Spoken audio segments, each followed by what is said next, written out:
시작하기 앞서서 그냥 간단하게 뭐 좀 나눌게요. 이게 저랑 하는 시간이 약간 설교가 당연히 아닌 거 아실 텐데 설교하고 비교되는 점을 좀 말씀드릴게요. 뭐냐면 어, 키워드릴게요. 그냥 편하게 지금 드시면서 그냥 편하게 보세요. 이 조엘 빅이라는 사람의 어,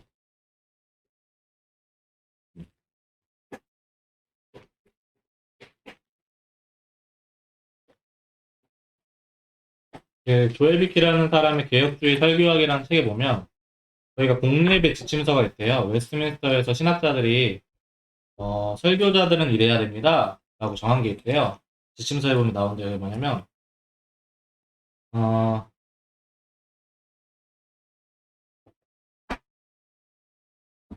7가지 정도 있는데, 음,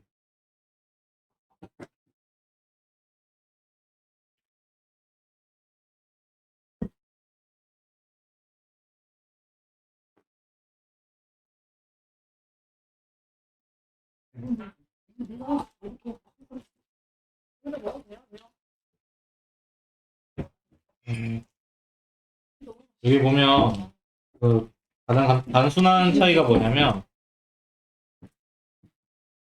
이게 단순하게인데, 예배 시간에 언어, 인용, 그러니까 외국어를 쓰더라도 헬라어, 라틴어, 히브리어 같은 거 필요시에는 필요한 범위 안에서만 쓰고, 어려운 말 쓰지 말고, 정말 다른 어떤 권위에 의지하지 않고 모든 사람을 대상으로 쉽게 할 수 있도록 이렇게 단어도 그때는 조절을 하고요. 인용을 하더라도 목사가 이상한 사상 퍼뜨리는 거 아니라는 식으로 정도로 알려줄 수 있을 정도로 그냥 필요하면 사용하는 식이지 지금 저희 공부하는 식처럼 저처럼 누구도 그렇게 안 해요, 원래. 이건 그냥 공부라서 제가 막 인용 어디 밝히고 밝히고 하는 거고 그 다음에 뭐 이제 진중하게 같은 경우에도 이게 좀 차이인데 제가 막 하다 보면 공부니까 막 농담도 하고 막 이러잖아요. 근데 네. 원래 설교는 하나님의 말씀을 전하는 자가 그 막 좀 너무 경망스럽게 해서 그 품위를 낮추는 일이 없도록 그러니까 너무 이제 그 막 이제 품위 있는 척 할 필요도 없지만 너무 쉽게 가볍게 하지도 않도록 하는 걸 권장을 하고 있고요. 네, 뭐 그렇습니다. 근데 이제 7가지 중에서 네, 다 이해가는데 슬기롭게는 네. 자기가 판단할 게 아니고 듣는 사람이 판단할 건데 그게 저 부분이 어떻게 넘어가는가. 어떤 의미에서 슬기롭게냐면 3번하고 연결되는 거예요. 3번 신실하기가 뭐냐면 하나님의 말씀을 전할 때 사람을 보지 않는 거예요. 동기에 있어서. 그러니까 사람들이 여러 사람이 있잖아요. 그럼 이 사람한테 좋은 말이 있을 수도 있고 이 사람한테 기분 나쁜 말이 있을 수도 있어요. 그런 거 보지 말고 진짜 온전하게 하나님의 말씀을 신실하게 전해야 되는데 그래서 4번이 나오는 거예요. 사람들이 죄를 지적할 때가 있는데 우리가 이 사람한테 그냥 무턱대고 내가 기분 나쁘게 화를 쏟아내면 안 되잖아요. 그래서 이제 이 슬기롭게는 청중들의 특성도 파악을 하고 그리고 말씀을 죄를 지적할 때 무조건 분노하거나 함부로 하는 게 아니라 슬기롭게 전하라는 의미에서 이게 연결이 같이 되는 거예요. 어쨌든 이거 지금 하는 거는 제가 근데 이게 농담도 하고 막 이렇게 너무 많은 이제 공부식으로 하는 건 사실 이거는 설교가 아니라서 그런 게 맞다. 네. 혹시라도 오해하실까봐. 네. 그리고 제가 엘리트주의로 하려고 하는 것도 아니에요. 그 영주주의라 했죠. 혹시 그렇게 보인다면 죄송합니다. 몰라서 안 따져요. 제가 그렇게 하려고 아니에요. 얘기하니까 아는 것이. 네, 그렇게 하려는 건 아니었다. 맞아. 정확해요. 그래서 너무 좋은 말이라고 감동을 혼자 받으셨을 수도 있지만 저희 못 받으셨을 수도 있어요. 그래서 그래서 서로 이해해 주는 네, 거가지고. 서로 그렇게. 네, 이게 그래서 장로교에 대해서 좀 오해하실까봐 저렇게 하는 저렇게 그래서 학식이 더 풍부하시더라도 자제를 많이 하시죠. 네. 그러면 오랜만에 무릎신조 이어서 한번 보도록 할까요? 159쪽입니다.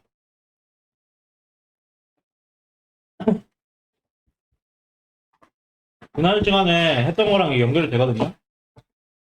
바로 158쪽에 보시면 타락후에 남아있는 본성의 빛 이런 얘기 나오죠. 그리고 불충분한 본성의 빛 이런 얘기도 나오죠. 이게 제가 뭐라고 했죠?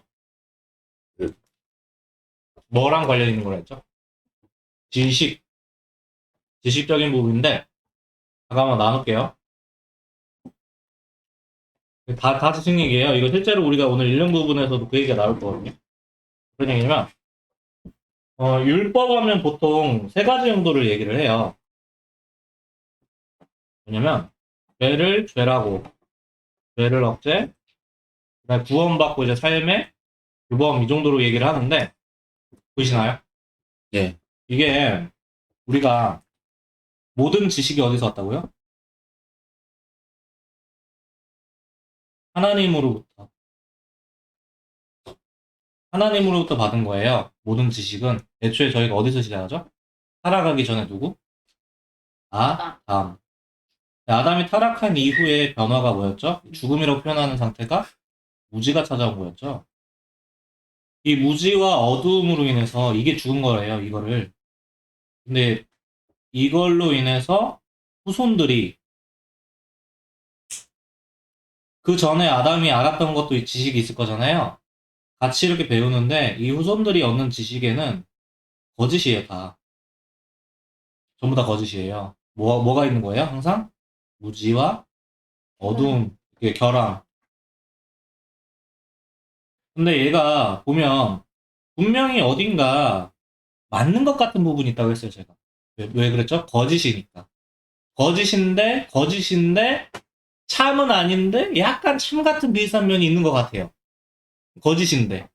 이게 어디에서부터 은혜를 받은 거예요?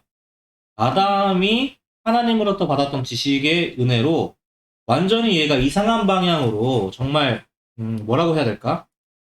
그냥 완벽하게 괴상하게 그냥 가기만 하는 게 아니라 우리가 동물들처럼 막 그냥 막 그렇게 된 게 아니라 뭘 하냐면 일정한 질서도 나와요. 질서 비슷하게. 뭔가 질서 같아요. 그리고 어디 나라를 보든지 간에 뭔가 약간 우리가 도덕적이라고 할 만한 이게 도덕적인 게 항상 상대주의적인 거냐 아니면 절대적인 거냐 이런 걸로 싸울 수 있을 만큼 그러니까 예를 들어서 뭐 인도의 사티 풍습이라고 하나요? 그거 뭐 어머님을 이렇게 목 졸라서 이렇게 화형하고 뭐 그런 비인도적인 게 있다라는 곳이 보이는 한편 거기서도 보면은 또 이제 생명을 완전히 또 그렇게 경시하지는 않고 효도를 조여하는 것 같은 게 있기도 하고 뭐 어떤 말씀인지 이해되시죠? 뭔가 다 상대주의적인 것 같긴 하지만 그렇게까지 완벽하게 모든가 다 상대적인 것만은 아닌 것 같고 있는 부분이 있단 말이에요. 이런 부분도 어디서부터 은혜를 얻은 거냐? 하나님으로부터 얻었던 지식으로부터 여기서 얻었던 게 거짓으로 얻었는데 완벽하게 이건 거짓이에요. 근데 참 같은 그 부분들 질서 비슷한 게 있기도 하고 이게 억제가 되기도 하고 이게 오늘 저희 배울 거하고 연결이 되거든요. 그리고 이게 사람들에게 남아있는 게 뭐라고 하냐면 사람들에게는 뭘로 표현을 하냐면 본성의 빛이라고 표현을 합니다. 그래서 빛은 항상 뭐라고 생각하면 좋다고요? 지식이랑 생각하면 좋아요. 빛은 지식이고 생명이랑 비슷한데 여기서 영지주의하고 차이가 있다 했죠? 얘네는 비합리적인 지식으로 가요. 그래서 자유주의 신학을 하거나 칼바르트가 이쪽이에요. 제가 나중에 다 말씀드릴게요. 어쨌든 이거하고 차이를 한번 보면서 나누도록 하겠습니다. 제5항 율법의 불충분성. 하나님께서 모세를 통해 유대인에게 주신 10계명의 목적은 좀 10계명이 가장 간단하게 율법에 좀 약간 율법 하면은 가장 간단하게 떠오르는 게 뭐죠? 10계명. 어떤 말씀인지 이해되시죠? 좀 넓게 보면 구약 전체로 보기도 한데요. 보통 저희 간단하게 생각하면 그냥 10계명 생각하면 딱 좋은 것 같아요. 10계명의 목적은 본성의 빛이 지닌 목적과 같다. 왜냐하면 사람은 10계명을 통해 구원의 은혜를 획득할 수 없다. 10계명은 죄의 크기를 드러내어 점점 더 유죄를 선고하지만 치유책을 제공하지 않아 사람으로 하여금 자신의 비참함에 빠져나오지 못하게 한다. 육신의 범죄함을 통해 약한 상태가 되며 범죄자로 저주 아래 있게 한다.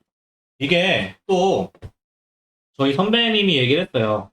제가 자주 얘기하는 분, 누구 있죠? 항상? 어거스틴. 스틴. 네. 맞아요. 제가 이제 T하고 다른 얘기.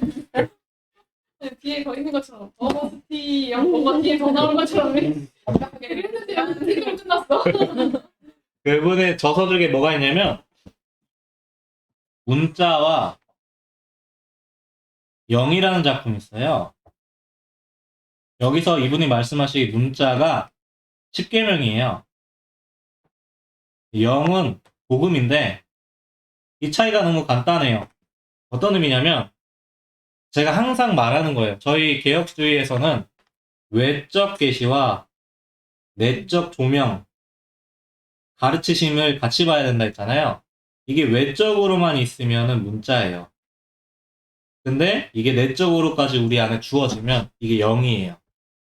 근데 이거를 문자와 영이라는 작품에서 이거는 율법과 복음의 차이 이렇게 말을 하는데 놓치면 안 되는 거는 외적 계시에서 멈춰버리면 그냥 외적 계시에서 멈춘 거. 항상 어디까지? 내적 가르침까지. 그리고 누구의 그 은혜, 누구의 주권, 성령 하나님의 주권. 이렇게까지 보고서 같이 연결지어서 봐야 되는 거예요. 그리고 제가 이제 아까 그 목사님 설교 말씀 듣다가 혹시 저로 인해서 다른 분들의 설교나 신학적인 나눔이나 이런 게 어려우실까 봐. 굳이 그래서 얘기를 이런 꺼내는 건데, 어거스틴 당시에 신학적으로 다르다고 해서 분리하려던 사람들이 있었는데, 어거스틴이 그걸 되게 반대했대요. 왜 반대했냐면, 결국에는 사랑이 중요하다. 그러니까 어거스틴도 그렇게 얘기했던 거예요. 그러니까 교리가 당연히 중요한데, 근데 이제 알곡과 가라지를 무조건 갈라내려고 하다가, 그렇게 그 교회의 그런 사랑을 해치지 않으려고 되게 노력을 많이 하셨었대요. 어거스틴 자체가. 그러니까 뭔가 달라도 예. 그래도 함께 하려고 예. 하셨다는. 이거 나 화면 왜 이러냐? 재밌네. 재밌네 이거 화면. 표정이 보죠. 그래요? 예. 달라도 그러니까 어거스틴 시대에 우리는 너희하고 신앙이 달라고 분리시키려고 하는 사람도 있었는데 그걸 좀 약간 허락하지 않으려고. 예. 그리고 알곡과 가라지는 마지막까지 있어야 된다. 같이 가야 된다. 자, 그래서 율법의 목적. 알미니안 주의자들은 그러면 이것도 같이 연결 짓는 거예요. 우리의 외적 계시를 가지고 내적 조명 없이 자신의 지식의 조명으로 알 수 있느냐. 그들은 그런 말 자체도 안 하지만 우리는 이렇게 이해할 수 있는 거예요. 알미니안 주의자들은 율법을 통해 구원의 은혜를 얻을 수 있다고 주장하였다. 십계명을 통해 자연적인 사람도 본성의 빛을 가지고 율법을 지킬 수 있는데 이는 영원한 생명을 얻는데 필요하다고 주장하였다. 저희는 본성의 빛이 뭔가 그 본성의 빛 같은 게 있다고 하더라도 그게 불충분하다고 하였죠. 왜? 무지가 섞여 있기 때문에. 그러나 사람이 먼저 거듭나지 않는 한 하나님의 율법 가운데 있는 것을 즐거워하지 않으며 이를 행하려고 애쓰지도 않는다. 그러면 당연히 이 무지가 없는 온전한 지식이 내 안에 주어지고 그 정체가 내 안에서 드러나면 나는 당연히 그거를 행하겠죠. 그러니까 나 믿음으로 구원받아요. 나 행하지 않아요. 라고 하는 것 자체가 이미 믿음의 개념 자체를 다르게 본 거죠. 지식이랑 연결짓지 않아서 그리고 그 지식이 자신의 정체를 드러낸다는 것도 연결짓지 않아서 그렇게 오해가 항상 생긴 거예요. 그들은 자연적인 빛을 사용하여 구원의 지식에 이를 수 있다고 가르쳤다. 여기서도 지식에 이를 수 있다죠. 구원의 지식에 이를 수 있다 해요. 그리고 하나님께서는 사람이 구원의 지식에 이르도록 하는 수단으로 율법을 계시하셨다고 주장하였다. 이러한 주장은 오류다. 왜? 그 지식은 어떻게 되니까? 본성의 빛과 율법을 통해 구원의 은혜를 획득할 수 있는 것이 아니라 내 안에 있는 빛이라는 것은 뭔가 빛 같아 보이지만 사실은 무지가 포함되어 있다. 나에게는 온전히 그 영이 내 안에 주어져야 된다. 근데 그 영이 뭐다? 온전한 지식이다. 예수 그리스도의 말씀이다. 율법은 유대인에게 주어졌다. 그리고 본성의 빛은 모든 사람에게 주어졌다. 제가 아까 전에 그 좀 앞부분에서 모든 사람에게서 도덕적으로 보이는 것 같은 것, 모든 사람에게서도 뭔가 완전히 이 사회가 무조건 악에만 치닫는 것 같지도 않고 뭔가 질서 비슷한 게 있는 것 같은 그것. 그 은혜도 다 누구한테 온 거죠? 하나님. 이것도 일반 은총으로도 볼 수가 있는 거예요. 일반 계시도 사실은. 그래서 이렇게 지식적인 면에서 우리가 혜택을 누리고 있음에도 불구하고 또 이렇게 비판적으로 얘기하면 안 된다. 요즘에는 그런 쪽으로는 많이 말을 안 하셔요. 예. 그럼 이걸 좀 약간 좀 순화해서 말을 하자면 이거 우리가 이제 다른 그 신앙하시는 분들하고 다 교류를 해야 되니까 그냥 이해하고 예, 네 항상 그렇게 하시면 좋겠습니다. 특히 율법은 이것들은 구원의 은혜를 획득하는 수단으로 주어진 것이 아니라 죄에 대해 변명할 수 없게 하기 위해 주어졌다. 특히 율법은 죄를 깨닫게 하여 하나님의 저주 아래에 있다는 것을 알게 한다. 근데 이거는 사실은 이렇게 생각을 해야 돼요. 왜냐면 거짓밖에 없으면 내가 거짓이죠. 그럼 내가 바른 진리를 알 수가 있어요, 없어요? 없어요. 내 거짓이라서 내가 정말로 진정한 의미에서 죄인이라는 것을 깨달을 수 있어요, 없어요? 없어요. 그럼 내가 진정한 의미에서 율법을 통해서 내가 죄를 깨달았다는 얘기는 사실은 이 본성의 빛으로는 안 되는 게 아니니까 새로운 빛이 이미 주어졌다는 거예요. 예. 이걸 오해하니까 이제 율법 그 회심 준비 이게 나오거든요. 근데 여기서 그게 아닌 거가 또 나와요. 죄에 대해 율법은 죄를 깨닫게 하여 하나님의 저주 아래 있다는 것을 알게 한다. 본성의 빛이나 율법의 빛 모두 죄가 얼마나 큰 것인가를 드러내고 그로 인해 사람이 하나님 앞에 책임이 있다는 것을 알게 한다. 죄를 드러내는 율법. 네, 이렇게 읽어주세요. 로마서 3장 19절, 1장 7절은 죄를 알게 하고 드러내는 율법의 기능을 말씀한다. 율법은 중생하지 않은 자에게 죄를 깨닫게 해서 죄의 용서가 필요함을 알게 한다. 한편으로 율법을 통해 죄를 깨닫는 자가 죄를 짓지 않고 율법을 지키려고 애쓰지만 가능하지 못한 것을 알게 된다. 이게 율법을 통해 죄를 깨닫는 자가 이거가 진정한 깨달음이었을까요? 아니죠. 여기서 말하는 거 진정한 깨달음을 보면 안 돼요. 네. 율법은 죄를 없애는 기능을 가지고 있지 않기 때문이다. 율법은 다만 죄를 드러내고 죄에 대해 책망하고 정죄에 이르게 됨을 선언하는 것이다. 결국 율법의 이러한 기능으로 인해 율법을 통해 죄 용서함을 얻고자 하는 시도를 포기하고 오직 하나님의 은혜로 죄 용서함을 받고 자신의 불의가 덮어지기를 원하게 된다. 율법은 이렇게 죄를 깨닫는 죄인들로 하여금 그리스도를 향해 나아가게 하는 기능을 가지고 있다. 따라서 율법은 은혜의 복음의 필수적인 부분이다. 네, 이거를 이제 논리적으로 봐야 되는데 지난 시간에도 제가 나누긴 했었어요. 근데 이거를 시간적인 순서로 보면 헷갈려요. 제가 하나 뭐 보여드릴게요. 어거스틴 수업 자료인데 잠시만요. 근데 재밌다. 이렇게 다들 이렇게 재밌다. 어떤 게 못생겨진 이렇게 갑자기. 이렇게 나누는 게 재밌네요.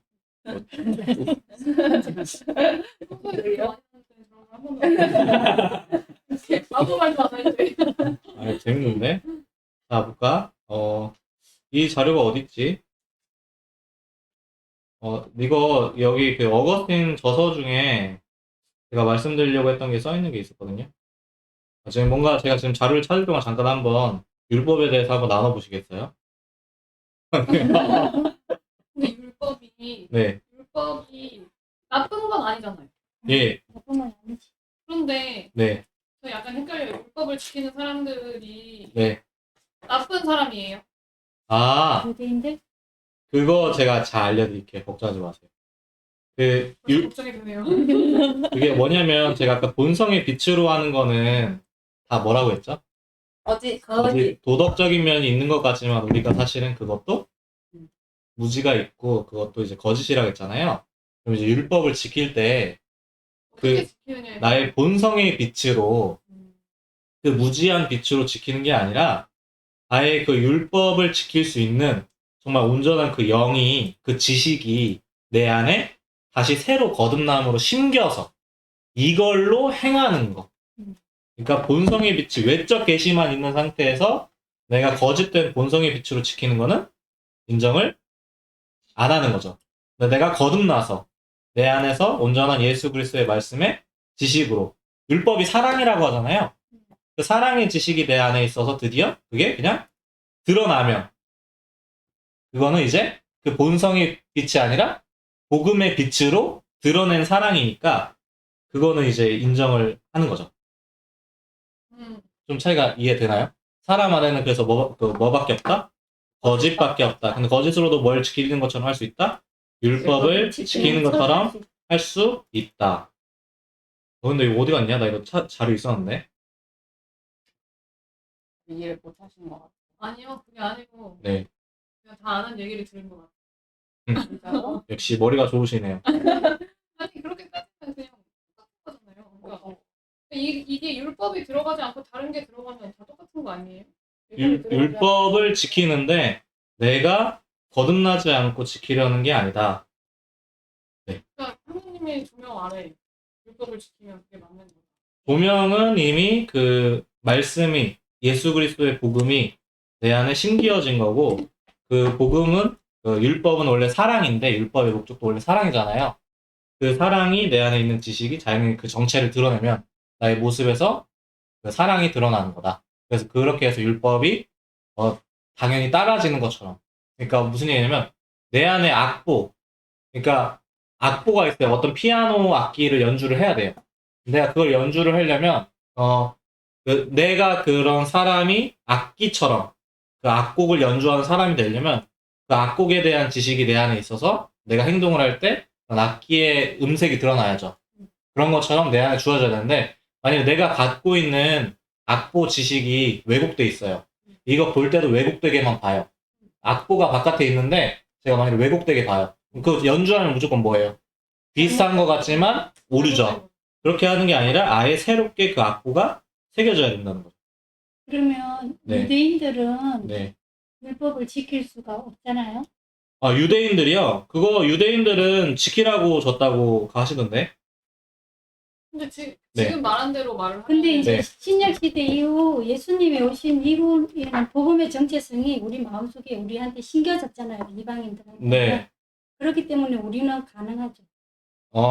근데 유대인들한테는 그 우리는 가능. 지키라고 이렇게 줬대요. 유대인은 그걸 지키고 그치만- 하나님 믿으면 그냥 유대인들한테는 지킴으로써 본인들이 구원을 제기를 해야 받는다. 된다고 그러니까 그 유대인들은. 사람들이 네. 거짓된 그거를 가지고 있으니까 네. 그거를 지킨다고 하지만 그냥 단지 이론적인 거를 그냥 그 유대인들은 그게 율법을 지킨다고 하기 위해서 만든 게 미시나 같은 거를 만들었대요.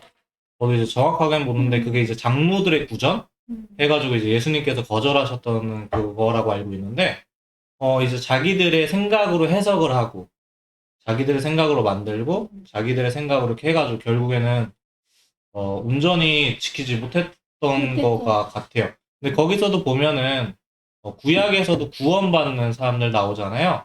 그런 사람들에게는 결국에는 그 사람들도 결국 근데 누구로 구원받았다고요? 예수 그리스도. 항상 그들은 항상 구원받은 사람 구약에서도 예수 그리스도. 오실 메시아를 믿는 사람들. 네, 그리고 예수님은 영원에 속하신 분이니까 과거, 현재, 미래가 아니라 단번에 영원이니까 그렇게 적용되는 거고. 예.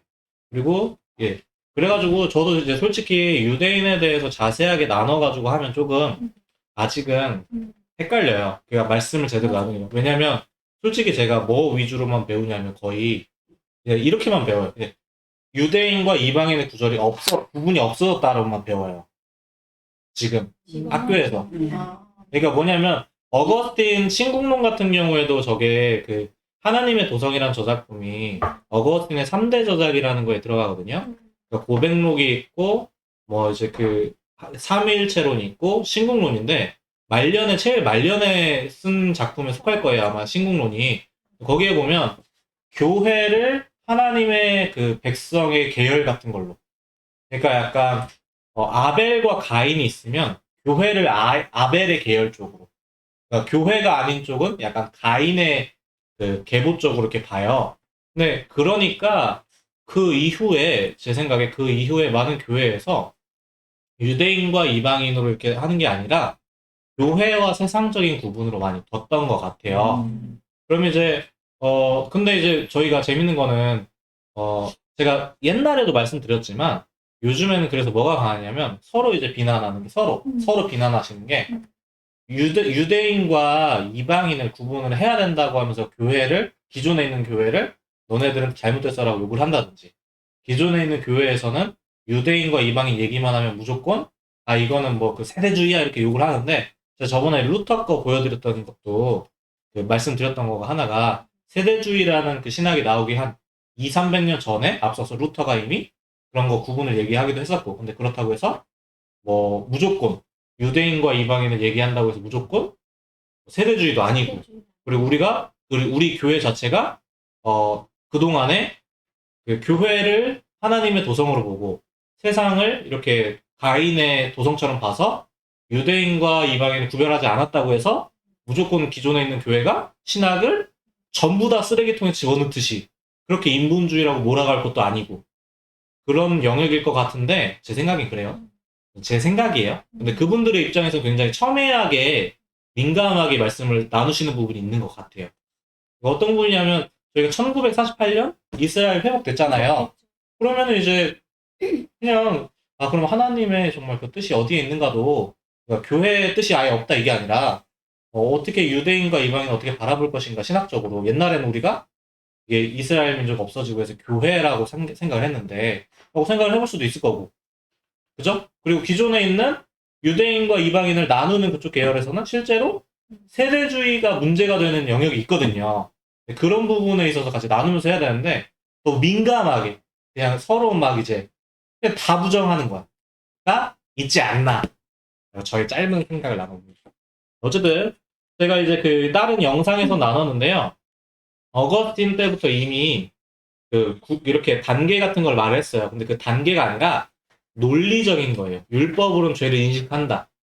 그 다음에 뭐 붙잡게 된다 이런 게 구원받은 자에게 일어나는 논리적인 과정인 거예요. 그래서 그거는 무조건 일어나지 않을 수도 있어요. 무슨 얘기냐면 제가 가장 단순한 예로 어떤 걸 들 수 있냐면 유아 세례 생각해 볼 수 있죠. 아주 유아 때 그 사람이 세례에 참여를 해가지고 구원을 받았어. 근데 이제 좀 일찍 하늘나라에 갔어. 그럼 그 유아가 솔직한 얘기로 구원을 그때 경험을 했을 때 성령께서 조명을 해줘서 뭔가 참된 복음을 알게 하고 어떻게 했는지, 솔직히 저는 함부로는 어느 정도까지 말을 해야 될지 모르겠지만 그 유아에게 우리가 이런 단계를 막 다 일어났는지 따져보고 시간적으로 따져보고 이럴지는 알 수 있잖아요. 어떤 말인지 혹시 이해되세요? 그래가지고 이게 근데 일어나는데 무조건 일어나야 된다라고 하는 건 한번 생각을 해봐야 될 수도 있다. 왜냐면 지식이라는 게 쌓여서 우리에게 의식되는 순간, 이게 우리 선배들이 항상 가장 중요하게 생각했던 체험 중에 하나. 저는 이상하게 표현을 하는데, 이상하다 표현하는데, 하나님을 이상하게 내가 만나가지고 막 와 하는 게 아니라 딱 이제 말씀을 온전히 딱 들었더니 내 죄인이, 내가 주님 앞에 죄인이네, 내가 주께 범죄한 자군 하는 게 의식대로, 그리고 예수를 구주라고 알게 되고 예수가 하나님이심을 알게 되고 예수를 붙잡게 되고 내가 예수를 구원받았고, 이거 내가 알 수 없는데 어떻게 알겠지? 성령이 오셨구나.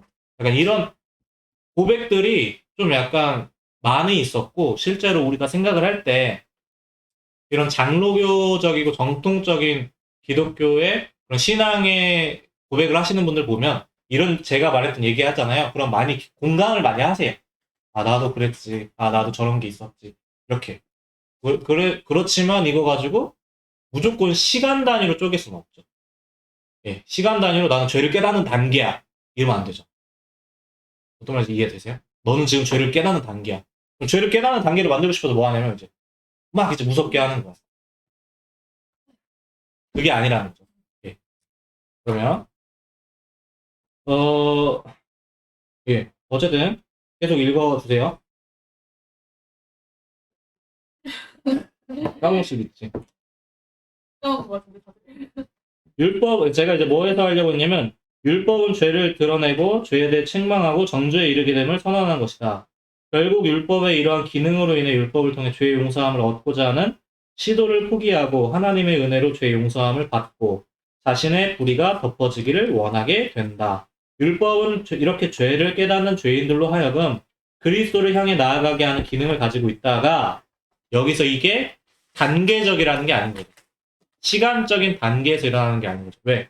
본성의 빛으로 이렇게 했으면 본성의 빛이 제대로 기능을 하는 거잖아요. 그게 아니라 이게 실제로 제대로 된 역할을 할 때는 우리 안에 참된 빛이 주어졌다라고 이제 저는 표현을 해볼게요. 그래서 이게 논리적인 단계다. 그래서 이거를 무조건 일으키려고 하는 게 뭐가 될 수 있다? 제가 그랬어요. 구원파스러운 거. 이거에 너무 매달리면 뭐가 있겠어요?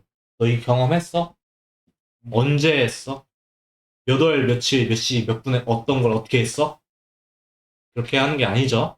저희가 이런 감정이, 진리의 지식이 이런 감정을 불러일으킬 때가, 의식될 때가 언제인지 솔직히 저희는 모른다고 했죠. 예. 이게 언제 일어날지 모르는 거예요. 네. 계속 읽어주세요. 따라서 율법은 은혜의 복음의 필수적인 부분이다. 그래서 항상 복음의 빛 아래에서 이해되어야 한다. 결코 율법을 지켜서 은혜를 획득하는 것이 아니라 중생하지 않은 자가 율법을 지켜서 은혜를 획득하는 것이 결코 아니다.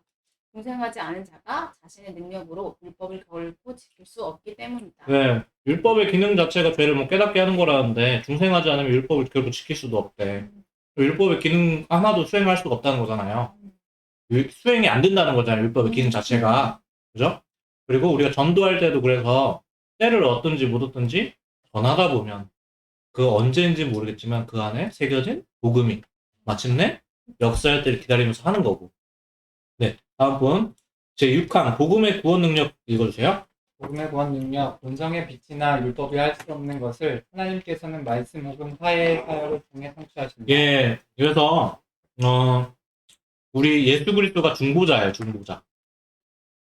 예수 그리스도를 선지자직, 제사장직, 뭐 왕직 이런 식으로 삼중직 말씀하시기도 하시는데 그렇게 나누기도 하는데 나눠지는 거라기보다는 그런 역할이 드러나는 건데 예수님의 모습에서 이게 그래서 저번에도 말했지만 중보하시는 분은 예수 그리스도.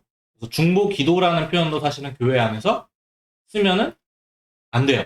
이게 가톨릭에서 우리가 흔히 말하는 예수 그리스도만 신으로 인정하지 않는 개념하고 연결되는 거예요. 그 사람들이 뭐 성인들을 뭐 숭상했다 이거하고 연결되는 걸 수 있어요. 그래서 다른 교회에서 혹시라도 중보 기도신이 많잖아요. 하시면 그냥 바르게 알고 이해해 주시고 싸우지 마시고. 네. 물론 저 말고 나보다 싸우지 않을 것 같긴 한데 네. 다 이해해 주시고 그래도 중보라는 거는 그게 아니에요. 그러면 어떤 걸까요? 우리도 형제를 위해서 기도할 수 있잖아요. 뭘까요?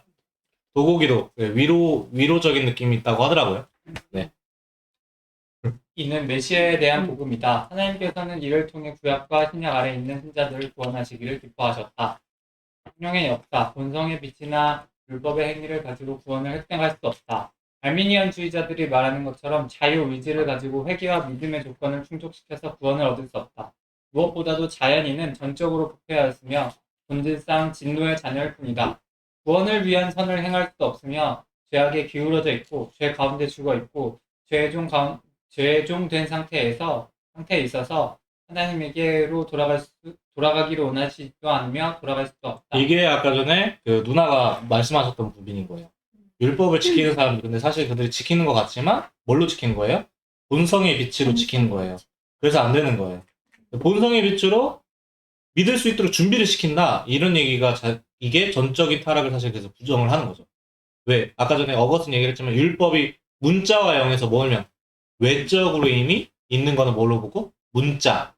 그리고 그 복음이 내 안에 들어와서 내 안에 새겨지는 거 뭘로? 영으로. 이런 식으로 보면. 그런데 네. 저희가 네. 이 율법의 행위를 가지고 나는 그래도 좀 어느 정도 하나님을 잘 믿어 안 믿어를 판단하려고 하는 그런 게 기독교에 되게 많잖아요. 네. 그러면 만약에 누군가는 이렇게 율법의 행위를 가지고 구원 너 그렇게 하면 네, 너 그렇게 하면 예수 그리스도 믿지 못하는 거야. 이렇게 하는 사람이 있으면 우리는 그들의 그런 이야기를 듣고 어떻게 해야 될까요? 나는 근데 이렇게 생각을 해. 솔직히 내가 예수 믿는다고 하고 옆에 있는 이 자매를 이렇게 때렸어. 기분이 나빠서. 그러면은 한마디 할 수 있지 않아? 네가 예수 믿는 애 맞냐? 그러니까 제가 예수님이 맞냐 이렇게 응, 아니 그 당연히 그렇게 말할 수 있는 거 아니야? 뭔가 사람을 때렸어요. 그러면 둘 다 믿음이 신실했을 경우를 얘기하는 거예요. 그 믿음이 신실해 보여. 둘 다. 예. 이 사람도 이 사람도 때리는 거 맞는 사람. 믿음이 신실해 보여. 드러나는 행위가 뭐 말하면 맨날 막 비아냥거리고 욕하고 때리고 누가 때리는 사람. 남 조롱해. 그러면은 아무리 봐도 저 사람 면에서는 뭐가 안 보여요. 미안해. 드러나는 게 지금 아까 전에 그 피아노 얘기를 했지만 드러나는 그 악곡이 이 냄새로 바꿀게요. 향기가 드러나요? 아니면 냄새가 드러나요? 냄새. 냄새. 그러면 너 좀 약간 위험한 거 아니냐 이런 말 할 수 있을 것 같은데. 그러면 그런 상황이 아닌데 이제 뭔가 그런 율법적인 거를 강조한다. 율법적인 거를 항상 강조한다. 가만히 있는 그 신실해 보이는 사람에게 강조한다. 근데 율법주의자들 아니에요? 맞아요. 그게 율법주의자. 그게 이제 그런데 그러니까 우리가 신앙인들 사이에는 뭔가 그런 것들로 신앙을 판단하려는 모습이 되게 많잖아요. 그게 제가 저번에 그랬지만 경건주의 영향. 필립 야콥 슈페너 이 아저씨. 저는 이제 개인적으로 나쁜 사람이 보는데, 근데 그 사람이 나쁜 의도가 아니라 으쌰으쌰 하는 걸 많이 봐요. 그러니까 이제 나중에 으쌰으쌰해서 삶에서 기독교는 드러내야 돼. 그러니까 드러내야 돼. 드러내야 되는 거야. 편하게 해야 되고 이렇게 나쁘게 하면 안 되고 이런 거를 강조한다고 하면 사실 그런 것들이 기독교의 본질은 아니지만 그런 이야기를 하는 이렇게 사람을 봤을 때 우리는 어떻게 생각해야 되고 그러니까 예를 들어 자유주의도 제가 그랬잖아요. 경건주의하고 똑같이 하나님에 대해서는 뭔가 말할 수 없는 지식이에요. 도덕적으로 윤리적으로 실천을 해야 돼. 실천을 해야 돼. 드러내야 돼. 으쌰으쌰 해야 돼. 그러니까 이거는 저는 이제 당연히 저도 이제 북한 땅이 우리나라에 이렇게 함께 아름답게 통일되고 북한에 있는 형제 자매들이 당연히 이제 회복되길 바라는데, 그러니까 좀 약간 이런 좀 제가 좀 과장해서 표현하는 거예요. 약간 이런 식으로 하면 이렇게 할 수 있겠지. 너 어떻게 그리스도인데 가만히 있을 수 있어? 일어나. 운동해야지.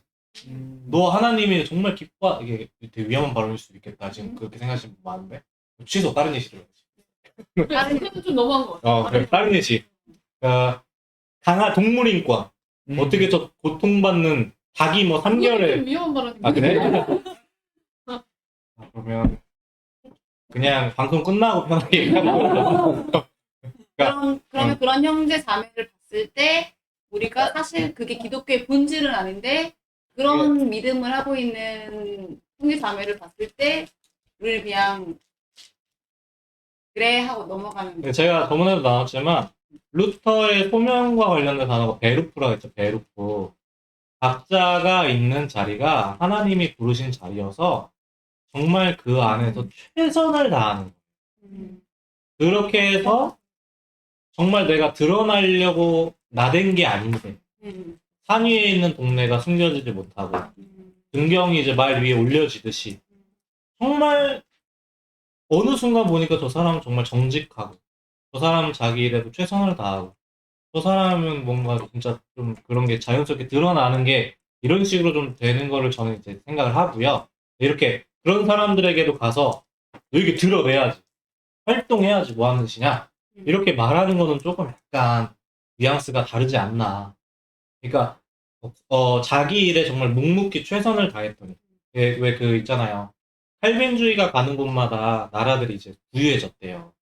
그들이 직업 윤리가 어떤 거였는데 정말 전문가 의식을 갖고 최선을 다하는 거야. 그랬더니 그렇게 된 거야.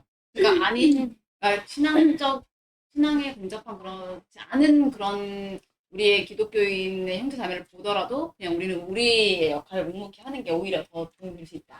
그리고 제가 만일에 이런 그리스도인이라고 하면서 직업 윤리가 엉망이에요. 직업 윤리도 엉망이고 하는 게 게을러요. 근데 옆에 있는 자매가 있어. 그러면 이제 한두 번 정도 말해줄 수도 있고 가르쳐줄 수도 있겠지만 억지로 하는 게 아니라 가르쳐주고 기도하고 권면하고 기다려주고 그래서 이제 이렇게 저처럼 이렇게 싸우는 게 아니라 분노하는 게 아니라 알곡과 가라지가 끝까지 같이 가지고 사랑으로 부어주고 원래는 그렇게 해야죠. 원래는 끝까지 같이. 원래 그게 맞죠. 말을 해야 하냐 해야 하지 않느냐에 대해서 물어보는 거죠. 아니, 여기가 그 드러내야 된다고 자꾸 말하는 사람들이 너 이렇게 해야 된다고 믿으면 이렇게 해야 된다는 사람들을 어떻게 생각해야 되냐고. 근데 이제 그분들의 이제 사고방식이 그런 거지. 근데 이제 하나님께서 내가 부르신 자리가 결코 다른 자리들보다 못난 자리가 아니라는 거예요. 각자의 부르신 자리가 각자가 하나님께서 부르신 최고의 그런 내가 소명을 의식을 가져야 되는 그 자리인 거예요. 그러니까 원래는 이제 제가 봤을 때는 종교개혁적인 사상이다. 그래서 우리가 교회만 중시하지 않았다. 지금 좀 약간 문제가 될 수 있는 게 뭐가 있냐면 제가 이제 도르트 신조 하면서도 많은 사람들이 도르트 신조를 얘기를 하시는데 그분들이 도르트 신조를 좀 하시는 거 보면 저랑 좀 약간 제 생각에는 약간 이해가 안 될 것 같아요. 어떤 의미냐면 그냥 외워서 하거나 무슨 뜻인지 모르면서 하는 느낌도 있을 것 같아요. 저의 느낌에. 물론 많이 이해를 하셨지만 왜 그렇게 됐냐면 세상하고 교회하고 완전 이렇게 잘라서 그게 아닌데 우리의 그런 지식이나 이런 것도 우리가 세상하고 잘라서 하려는 게 아니다. 그러면은 반대로 이렇게 말할 수 있겠죠. 그럼 무조건 세상에서만 나가야 되냐? 그것도 아니죠. 교회는 가르침이 있어야 되고 우리는 바른 지식으로 세상에 나가서 내가 무조건 드러내려고 하는 게 아니라 각자의 부르신 자리에서 내가 정말 최선을 다하고 소명의식 그 말씀의 지식대로 살았더니 자연스럽게 하나님께서 드러나게 하시고 안 드러나면 하나님의 뜻이 아닐 수도 있는 거고 네, 주님께서 그걸로 일하시도록 네 읽어주세요.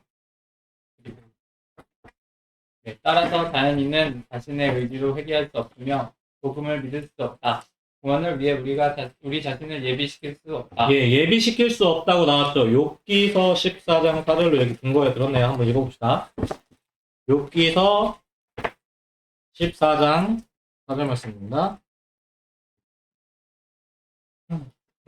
제가 하다가 이상한 얘기하면 또 알려주세요. 이거 절대 동의가 안 되는데요. 하는 거 있으면 말씀 드릴게요. 여기서 14장 4절 말씀. 다 찾으셨나요? 네, 한번 읽어보겠습니다. 시작. 누가 깨끗한 것을 더러운 것 가운데서 낼 수 있으리까 하나도 없나이다. 네. 근데 이게 누가 말한 거지? 욥의 기도구나. 좋아요. 그 다음에 몇 장이야? 예레미야 13장 23절 보겠습니다.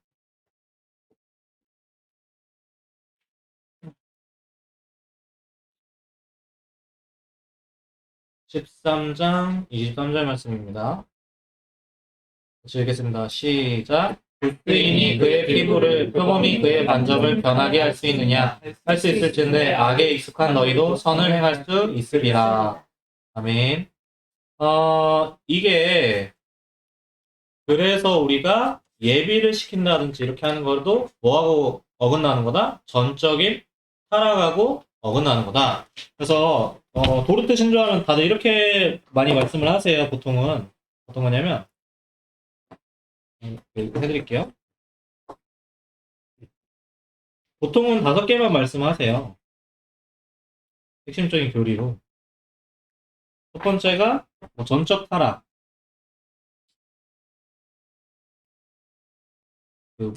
보이시죠?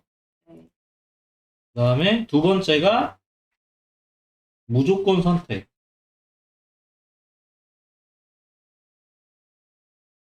세 번째가 제한 속죄.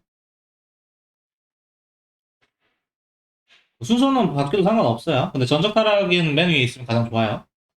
네 번째가 거절할 수 없는 네.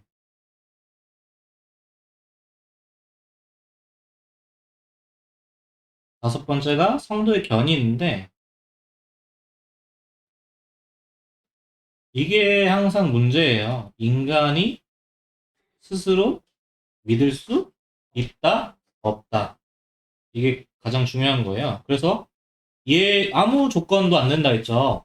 그러니까 당연히 그 사람의 조건을 보고 선택하신 것이 아니시고 숫자가 항상 정해져 있고 허용된 범위 안에서 하나님은 은혜만 그리고 이 우리의 본성이 내 안에 있는 본성 있죠?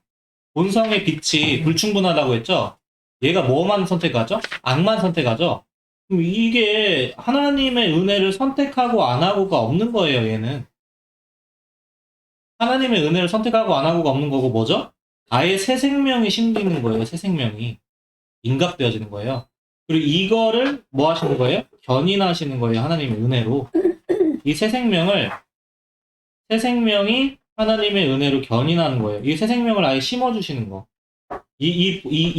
그 거짓된 본성으로 거절하고 말고 이것도 아니고, 이 새 생명이 하나님의 은혜로 심어주시는 거고, 새 생명이 하나님의 은혜로 성장하는 거. 이거는 죄를 짓고 안 짓고가 아니에요. 이거는 하나님의 은혜로 견인하고, 견디고 인내하는 거예요. 그러면 자유의지가 없느냐? 저도 이제 듣고서 이제, 배우고서 알았는데, 그 전에 있는 본성이 아직도 시간 안에서는 남아있죠. 죽을 때까지. 이미 얘는 사실은 예수의 십자가와 함께 죽었지만, 우리가 마침내 천국에 들어갈 때 육신을 벗을 때, 얘는 이제 그때 진짜 이제 해결되는 것처럼 보는 거고, 이제 여기 있는 가치, 두 개가 같이 있으니까. 이거는 견인만. 근데 세미펠라기우스라는 게 있거든요. 이게 또 회복된 걸로 인간의 노력이 같이 들어가서 신의 협력주의로 얘가 같이 들어가면 이제 세미펠라기우스주의라고 하는 거. 반펠라기우스. 하나님의 은혜로 시작해서 인간의 공로가 같이 가는 거. 이게 많이 이제 헷갈릴 수 있을 것 같아요. 많은 사람들한테. 그러면 근데 사실 네. 세미펠라기우스주의도 결국 펠라기우스주의로 환원되는 거 아닌가요? 그렇죠. 그래가지고 저희가 항상 공부할 때 하지만 다 뭐라고요? 그냥 다 율법주의, 펠라기우스주의라고 해요. 그래가지고 얘네 종류가 다양한데 다 똑같아요. 그래서 항상 제가 이제 항상 말씀드리지만 개혁주의 하다 보면 이제 개혁주의가 아닌 교파에 있는 그런 학생이나 이런 애들이 좀 이렇게 불만 가는 게 이런 거예요. 니네만 맞냐? 왜 우리는 우리 말고 나머지 다 뭘로 보이니까? 사실은 율법주의로 보이거든. 그게 있거든. 아리우스도 누가 하는 거야? 예수가 누구야? 예수가 그 시간의 범위에 속하는 피조물이야. 그러면은 피조물이 구원을 받았어. 그리고 어떻게 된 거야? 자신의 노력, 율법으로, 도덕으로, 도덕적인 걸 선택을 했고 하나님의 의를 이뤘더니 피조물이 그 신의 자리에 올라갔어. 뭐 이런 식으로 되는 거고. 그 다음 펠라기우스도 당연히 율법주의고. 본성으로 하는 거 있잖아요. 거짓된 본성으로 내가 했더니 이렇게 되는 거 전부 다 율법주의. 펠라기우스도 결국엔 자기의 노력으로 신의 협력주의로 같이 가는 거. 그 다음에 또 뭐가 있어? 알미니우스, 소키누스, 뭐 복음주의. 복음주의라고 하면 좀 그런가? 이제 우리 같이 이제 아름답게 어울리기로 했으니까 뭐라고 해야 될까? 아무튼 그 수많은 것들. 근데 여기서 이제 또 조심해야 될 게 뭐가 있냐? 그러면 율법 폐기주의냐? 제가 아까 전에 뭐라고 했죠? 율법이 뭐라고 했죠? 사랑이라고 했죠? 문자와 영에서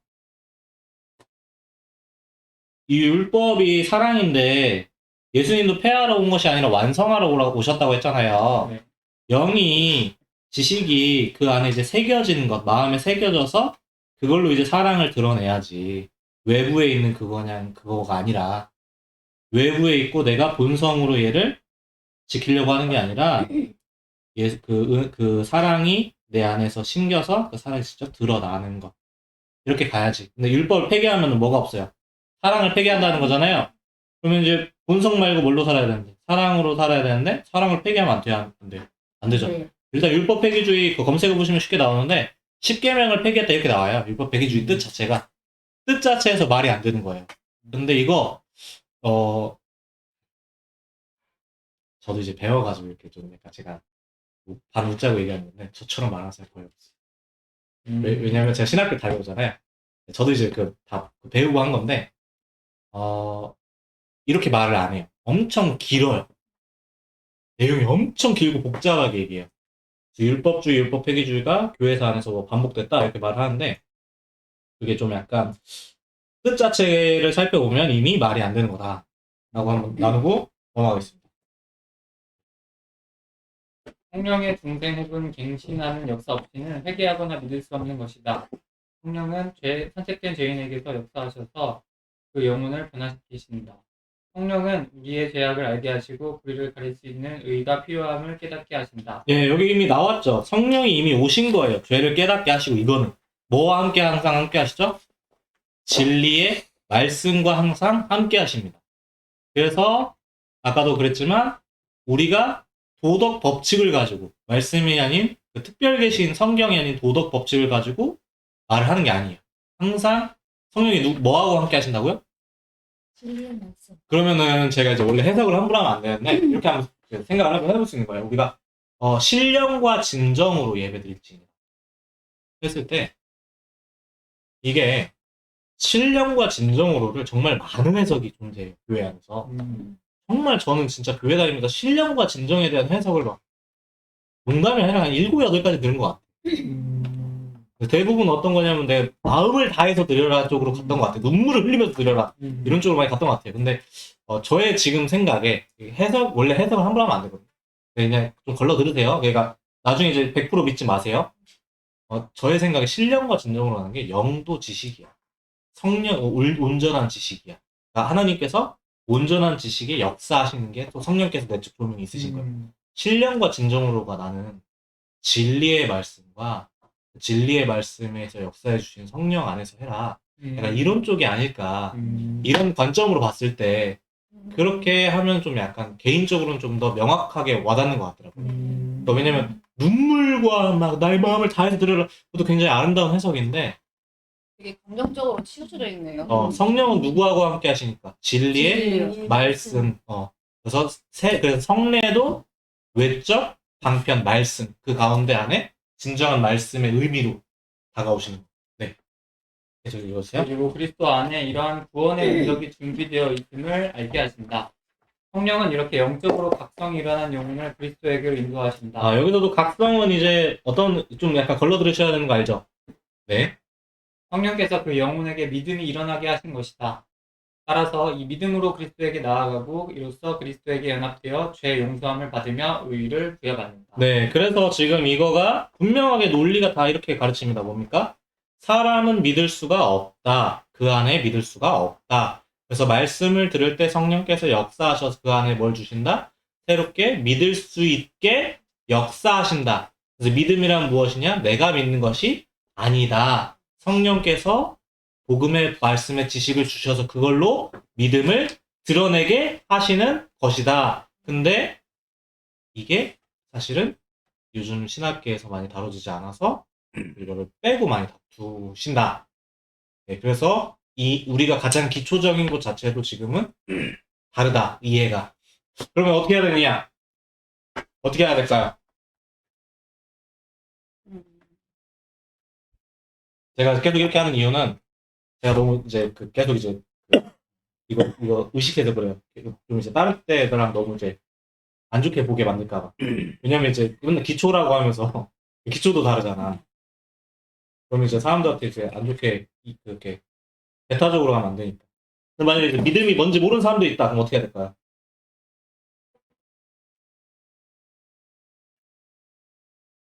제가 너무 오버한 것 같군요. 다시 생각해보니까. 아무도 그렇게 지금 이해를 못 하겠는데 무슨 말인지. 사실 어떤 거냐면 이런 거야.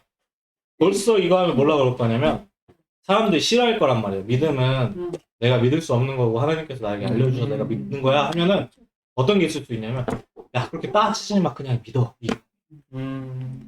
이게 사실은 저희 그 일반 신앙서적 보러 가는데 보면 이 사상을 퍼뜨리신 분이 계시거든요. 그 사상이 굉장히 강력하게 퍼져 있어가지고 사실 대부분의 많은 분들이 이런 쪽을 많이 접하셨어요. 저도 그 안에서 접하면서 살았고 이게 되게 감동적이야. 어떤 거냐면 이런 분들도 계셔요. 자기가 개혁주의에 있었대.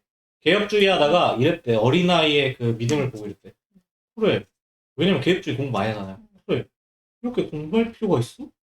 어린아이처럼 믿음 드는 거 아니야? 하고서 자기 정신 차렸다 하고서 자유주의 시각으로 가신 분들이 계세요. 그런 분들이 책을 쓴단 말이에요. 이제 퍼지는 게 그러면은 그러니까 저는 이제 같이 보잖아요. 그 자유주의나 뭐 그 알미니안이나 근데 이제 그쪽에서는 대다수예요. 저희가 이제 개혁주의라고 하고 장로교 간판을 달았지만 그분들은 장로교 간판을 다시고서도 그렇게 하지 않으시는 분이 되게 많으세요. 이거 자체도 듣지를 못하셨을 거고 그러면은 내가 이런 걸 나누면 잘못 나누면 목사님 그쪽 담임 목사님하고 가르침이 다 다르잖아. 음.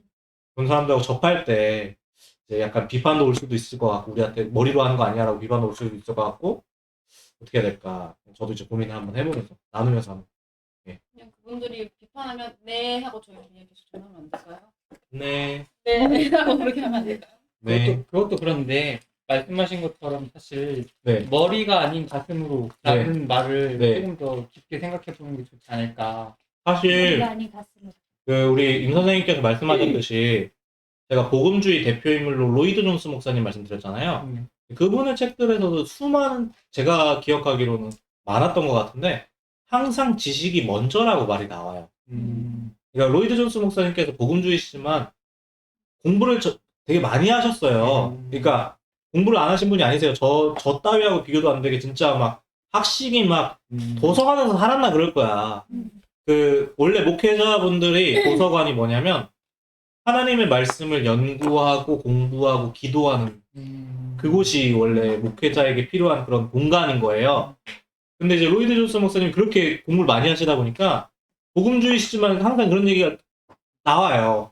항상 지식이 먼저입니다. 이런 식으로 나와요. 그러니까 임 선생님이 사실 말씀하셨던 거 머리가 아니라 감정입니다가 사람들이 많이 말을 하는데 감정적으로 하는 것도 많이 말을 하는데 사실은 이미 복음주의 안에서 공부를 많이 하신 분들이 이미 말을 해놨다. 그런데 그게 아닌 쪽이 많이 이제 와닿나 봐요. 다른 말씀도 하셨을 거잖아요. 그렇죠. 그러기도 하시고 다른 분들의 말씀도 있으니까 많이 와닿나 봐요. 그래서 청교도도 보면 이제 그 항상 지식이 먼저다. 말해. 근데 머리로 이해를 못했는데 감정으로 이해하는 거는 말이 좀 안 되는 거예요. 제가 지금 그러니까 놀라운 게 뭐냐면 이게 너무 당연한 식으로 반응을 해주시니까 제가 놀라운 거예요. 왜냐면 제가 신학교에 가서 항상 듣는 얘기가 뭐라고요? 아 그렇게 치우치면 안 된다고. 아 그렇게 지식하면 안 된다고. 근데 이게 너무 당연한 얘기잖아요. 맞아요. 나 지금 너무 이제 그 두 가지 세상에 사는 것 같아. 근데 많은 사람들이 그래요. 이게 너무 지식적으로 하는 거 아니냐. 이거는 설교가 아니야 지금 내가 하는 거는. 그러니까 마치 뭔가 신앙은 뭔가 그렇게 좀 이해해주고 덮어주고 뭔가 그렇게 해야 되는 것이 훨씬 더 따뜻한 느낌. 지식 플러스 성령의 역사. 그렇게 지식으로만 지식에. 하면 그러면 공부 못하는 사람들이 어떻게 예수님 믿지 그래. 말라는 거냐 이런 식으로 하니까 그치. 그 종교가 그런 거냐 이렇게 하면 사실 그게 알잖아요. 그 지식이 그런 지식이 아니라는 걸 알잖아요. 그리고 이런 그 감정 이런 것들도 사실 지식의 종류라고 보면 되는 건데 그런 뭔가 어떤 감각적인 그런 것들만 너무 그래서 강조하니까. 어린아이한테는 어린아이 눈높이에 맞춰서 말을 이렇게 해석을 해주기도 하고 그때는 목사님들의 그런 역할이 굉장히 중요한 것 같아요. 근데 이제 안 된다고 해서 그냥 믿어 이럴 거면 솔직히 공적으로 설교자가 하나님의 말씀을 공적으로 선포하고 해석하기도 하는 건데 그게 왜 필요하겠어요? 그냥 믿으라고 하면 그냥 설교자 없애고 믿어! 이러면 되지. 그러면 어떤 말인지 예수님의 설교는 비유적이고 굉장히 쉽지 않았나요? 어려워요. 왜 되게 아니 누구나 들을 수 있고 그게 못 배운 알아들어가지고 자나 안 배운 말씀에 못 알아들어가지고 어렵다. 어렵도다 하기도 하고 왜 이렇게 했습니까 했더니 감추어져서 그랬다 감추려고 그랬다 이렇게 하시기도 하셨잖아요. 예수님께서 비유 드시면서 나중에 풀어주시면서 제자들한테 그런 부분도 있고 그래가지고 근데 아까도 말씀드렸지만 설교는 일단 기본적으로는 단순하게 전하는 것 자체가 지침서에 나와 있고 근데 또 이제 아까 비유라고 하셨는데 요즘에 신학계나 사람들에게 또 퍼져 있는 게 뭐냐면 아까도 그랬지만 무조건 비유적인 풀이를 하는 거는 다 잘못인 줄 아는 게 확 퍼졌어. 그게 아니에요. 뭔가 이단에 그런 게 많아서 그런 그렇기도 하고 그게 자유주의 신학자들이 영향을 준 거예요. 뭐냐면 에라스무스라고 제가 말씀 나눴던 거 기억나세요? 인문주의자? 이 루터랑 같이 생활했던 그 같은 시대에 활동했던 에라스무스라고 인문주의자인데 이 사람이 머리가 되게 좋은데 이성을 인정하는 사람이에요. 그래서 루터가 이제 뭐 너 낙인이 많이 뭐 이런 식으로 이단이니 아니 이렇게 자유주의 논쟁했던 사람인데 노예의제 논쟁했던 사람인데 이 에라스무스나 이런 사람이 뭐를 했냐면 문법적으로 해석하는 역할을 드린 거예요. 근데 성경을 당연히 문법적으로 볼 수가 있어야겠죠. 문법적, 역사적으로. 근데 이 사람이 제가 생각했을 때 이성을 인정을 하니까 어떤 부분이냐면 나중에 자유주의 계열로 보거든요. 저희들은 많은 부분들이 그 에라스무스를 자유주의 신학의 계열로 봐요. 자유주의 신학이 뭘로 하냐면 인간의 이성적인 부분에 있어서 성경에서 말이 안 되는 거는 걸러버리는 거예요. 뭔 말이냐면 오병이요. 말이 되냐? 안 돼, 이거. 성령의 잉태. 말이 되냐? 안 돼, 이거. 남자, 여자 만난 거야, 이거. 이런 식으로 하면 된다고요. 그러니까, 그런 식으로 하는 거가 제가 봤을 때는 그 에라스무스부터 이성의 영향으로 너무 치우쳐서 오히려 문법적, 역사적이다 하면서 확 그쪽으로 치우친 거 아닐까라는 생각을 한번 해요. 왜냐면 실제로 알레고리적인 해석이 그러니까 신학적으로 그 교리와 신학 안에서 풀 수도 있어야 될 건데, 그거는 마치 막 이래요. 글 같은 거 보면, 논쟁하시는 거 보면, 이건 알레고리적인 해석이 아닙니다. 이런단 말이에요. 무조건 그런 거는 아닐 수 있거든요. 예, 그리고 성경을 푸는 원칙 자체가 성경을 성경으로, 모든 성경으로, 가장 기본 원리기도 하고, 네. 어쨌든 그래서 이성. 네. 어쩌다가 제가 이제 또 말을 또 많이 했군요. 말 안 할래요. 제가 같이 나누면서 얘기해요. 네. 말 안 하는 사람들 한 명씩 다 말하기. 제가 지금 알미니우스적인 기법을 쓰는 거예요, 지금. 이거를 모임을 했을 때 누구라도 한 번이라도 자기 의견을 얘기해보면 뭔가 했다라고 느낀대요. 자, 알미니우스적인 기법으로 돌아가면서 얘기 한번 해야겠다. 지금까지 읽어보셨는데 어땠는지 의견 조금씩 나누면서 하기. 우리 집사님부터 한번 나눠주세요. 갑자기 칼로 두 부자들 나눌 게 없는데. 몰라야지. 집사님은요? 저는 아까 제가 네. 질문을 드린 게 네. 머리로 이해를 못했는데 가슴으로 이해를 할 수 없다고 저도 그냥 생각을 그렇게 하거든요. 네. 왜냐면 그냥 단순히 세상에서 도는 지식도 네. 내가 이해를 한다고 해서 그 지식을 갖고 평생 사는 건 아니잖아요. 그죠. 발전이 예를 있잖아요. 예. 예, 뭐 더하기 빼기는 내가 항상 쓰니까는 계속 네. 남아 있으니까 하는데 네. 그 위에 막 뭐 인공위성을 쏜다든가 이런 건 그런 공식은 내가 모르잖아요. 해봐야지 아는 거니까. 근데 그거를 아신다는 분들은 왜 그런 얘기를 할까라는 생각이, 모르니까 그런 얘기를 하지 않을까 생각을 하거든요. 왜냐면 지식이 없으니까 그런 얘기를 한다고 생각을 하는데, 솔직히 그래서 제가 이제 원래 근데 이제 제가 자꾸 신학교 2학년이다 뭐 이런 식으로 얘기하는 게 뭐냐면 대부분의 목사님들이 저 같은 그 시절을 겪으셨대요. 뭐냐면 신학교 교수도 이상하다고, 이렇게 목사들이 믿음이 없냐고, 잘못됐다고 신학적으로 이렇게 말한대요. 그러니까 아까 하신 것처럼 예, 좀 저도 이제 그런 생각을 해요. 저도 이제 신학교 2학년 밝히고 해야죠. 신학교 2학년이니까 밝히고, 왜 모를까? 저는 그렇게 생각해요. 지금 뭐 기존에 있는 교회 목사님들이 뭐 실력이 있다 그 둘째 치고 게을러진 게 아닌가 생각을 하거든요. 맞아요. 왜냐면 더 많이 공부를 하고 가르치려면 공부를 많이 해야 되는데 그거에 너무 귀찮고 힘들고, 그리고 또 어느 정도 성도가 모였으니까 하는 데는 크게 지장이 없고, 근데 반면에 우리 선대 목사님들은 이제 생명을 걸어가면서 목회를 하셨잖아요. 그러니까 그때 뭐 PC가 있어요, 뭐가 있어요, 다 책 보고 공부하시고 하는데 받아들인 지식 자체가 다르지 않은가 생각을 해요. 그리고 저도 이제 어떤 경험을 했냐면, 옛날에 개혁주의 쪽으로 공부하기 전에는 책을 이제 볼 때 논리 체계가 안 섰었어요, 사실은. 그러니까 나중에 지금 정통 신학적인 책들이 이런 게 있구나를 보니까 양과 질이 다른 거예요. 그러니까 이게 좀 벌써부터 이제 좀 약간 이것도 벌써 배타적인 느낌인데, 그럼에도 불구하고 제가 당당하게 말씀드리면 틀린 게 있더라도 이거는 배움이 있고 발전이 있고 논리가 있고, 이거는 정말 체계가 서는 공부가 되더라고요. 근데 이제 솔직히 우리가 만화책방에 가서 만화책을 한 10,000권을 봐도 엄청난 지식을 얻을 수 있겠지만 그렇게까지 학문적으로 그런 신학적인 지식, 그러니까 학문이라고 하기는 어려울 수 있을 것 같아요. 근데 요즘에 보면은 사실은 교회 안에서 추천되어지는 추천 도서, 저는 이런 거 보면 되게 불만이에요. 아 저거 그러니까 되게 아름다운 책이에요. 근데 그 아름다운 책으로 봐가지고 얻을 수 있는 게 아까도 말씀드렸지만 좀 약간 그냥 좋은 얘기. 아, 그냥 낙타 무릎 뭐 이런 거구나. 이런 책들 많이 읽고 그런 건가요? 페스탈로치가 하는 아주 좋은 말 이런 것들. 뱃살로 책 너무 아니 세니까. 그러니까 우리가 여태까지 80년, 90년대 때 교회에서 이런 말을 할 수가 있냐고. 성령께서 그 영혼에게 도와주셔서 믿음이 일어나게 하신 것이다. 이런 말을 못 들었다고 우리는. 80년, 90년대 때까지도, 2000년대까지도.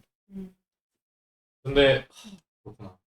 그래가지고 이게 아마 책 공부하시는, 그래서 제가 좀 약간 자랑스럽게 좀 말씀드리면 원래 제대로 된 정통 신학적으로 공부하신 분들은 말씀이 달라요. 제가 자꾸 얘기 드리지만 너무 많이 광고를 너무 많이 했는데 서문가 목사님 거 들으면 뭐라고 했죠? 제가 설교 말씀 하나하나 공부하신 분 다르다 이게 어떻게, 그러니까 아마 이걸걸 지금 저의 수준에서 수학자들이 물리학자들이 아름다운 뭔가 공식이 있으면 그 아름다움을 느낄 거야. 근데 저는 그 설교를 들으면 그걸 약간 그거 느껴요. 저렇구나. 이게 말 한마디 한마디에 네. 정말 감탄하고 그래 저걸로 정말 은혜 받고 이렇게 그렇지. 저지 그거지 이렇게 되는 거예요. 이해했어. 근데 이제 여기서 느낄 거예요. 근데 정말 엉망인 듯한 걸 보면 어지러워 이럴 거예요. 예. 그러니까 그래가지고 사실은 이게 그냥 혼자 추측에 정말로 우리가 제대로 된 계열 안에서 공부를 하는 게 중요할 수도 있다. 예. 저는 그래서 네. 저의 단점, 부정적인 거, 실수를 좀 돌아보려고 좀 노력을 많이 하는데 이게 실수를 계속 되풀이되면 보면 실수가 아니죠. 그렇죠. 그러니까 막 죄도 죄를 안 짓는다는 건 아니고 저도 죄를 짓는데 계속 그러면 안 되니까 나의 죄를 내가 알아야 되니까 저는 그런 걸 생각을 하는데 왜 목사님들은 그런 걸 좀 안 하시는 것 같아서 그런 얘기도 들었어요.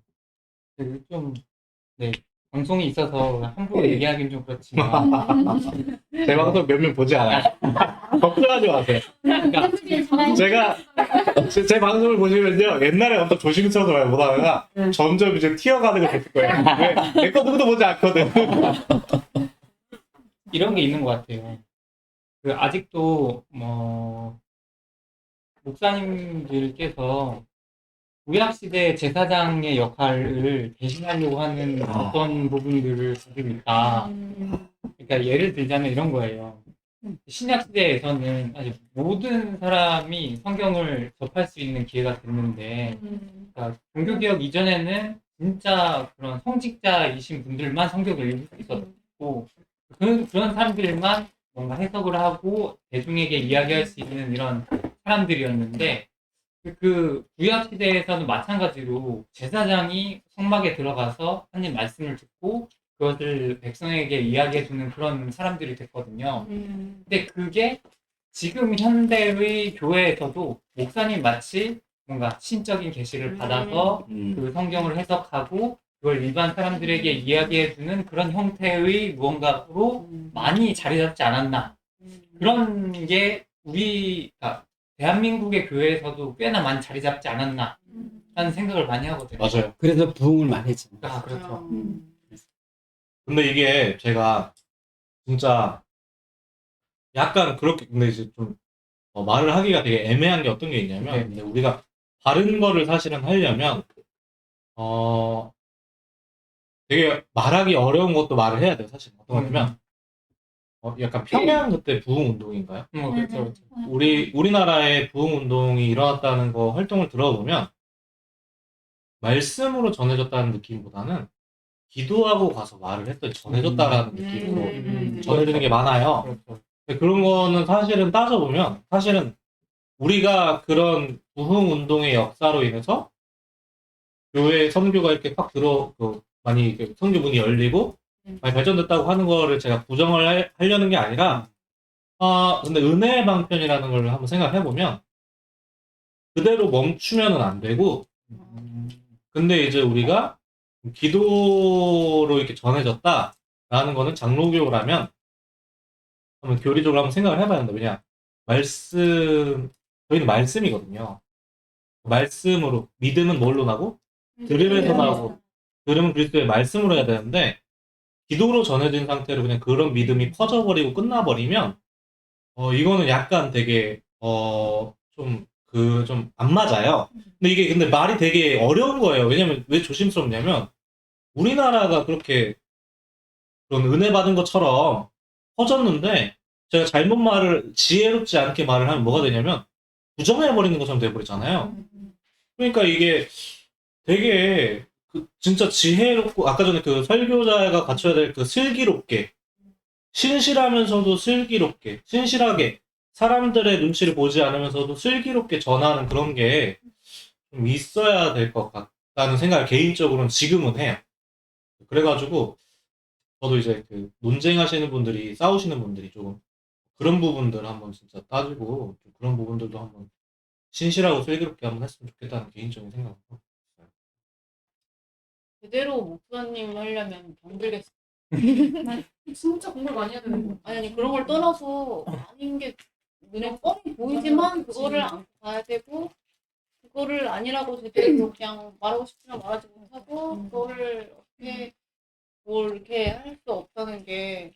그럼에도 불구하고 거기에서 뭐라도 조금씩 찾아서 바꾸려고 하는 것보다는 전달하려고 노력해야 되는 역할이잖아요. 어쨌든. 근데 우리가 제대로 알지 못하는 그런 성도들이 많은 이런 그런 사회에서는 제대로 말하는 사람의 말이나 아닌 사람의 말이나 그 영향력이 그 아닌 분들의 말이 더 크고 타요. 그러니까 이것도 그게 그냥 묻히게 될 가능성이 큰 거죠. 네. 그런 상황에서는 대부분의 제대로 하려고 했던 사람들도 이게 돌아설 것 같아요. 근데 저 어렸을 때 이거 여기 들어가면 안 되는데 저 어렸을 때 저희 아빠랑 저희 목사님이랑 다 같이 교회 다니고 다른 교회를 다니고 그랬을 때 우리가 이렇게 예배 시간에 예배 드리는데 저희 아빠가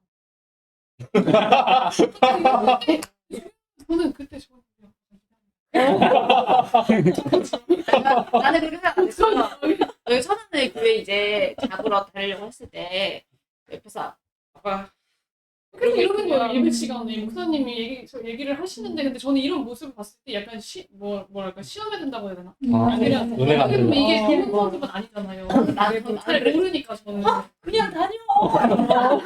그냥 이거 아니 아빠 목사님이 다른 목사님 무시하는 거냐? 약간 오히려 이렇게 느껴지는 거예요. 전 무시가 아니라 그냥 그래도 신학교 말씀을 나오고 전하면 다 그냥 그래도 맞는 그런. 그러니까 우리는 얼굴 예술이니까. 그러면 모르니까 모르니까. 이해가 안 되니까. 그런 걸 들으면 그냥 다 하시는 말씀하실 테고, 그 목사님이 조금 다른 거 만약에 말씀하셔도 그냥 그걸 아니다 배제하고 그냥 그래, 뭐 맞는 거도 들으면 먼저 들으면 아니니까 되니까. 우리가 제대로 믿으면 되겠지 막 이런 생각을 많이 했었어요.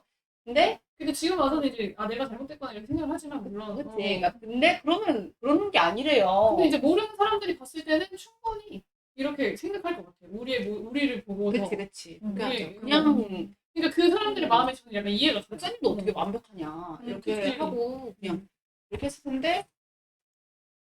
그럼. 근데 만약에 지금은 요즘 전 아직도 생각나는 게 예배 드리는데 그 저희 아빠 주보에 자꾸 교회 그림을 그리고 있는 거예요. 예배 시간 교회 그림을 목사님이 아니신 거 아니에요? 막 계속 그런 약간 여러 가지 그런 게 있어가지고. 제가 가장 심각해요. 그런 거에.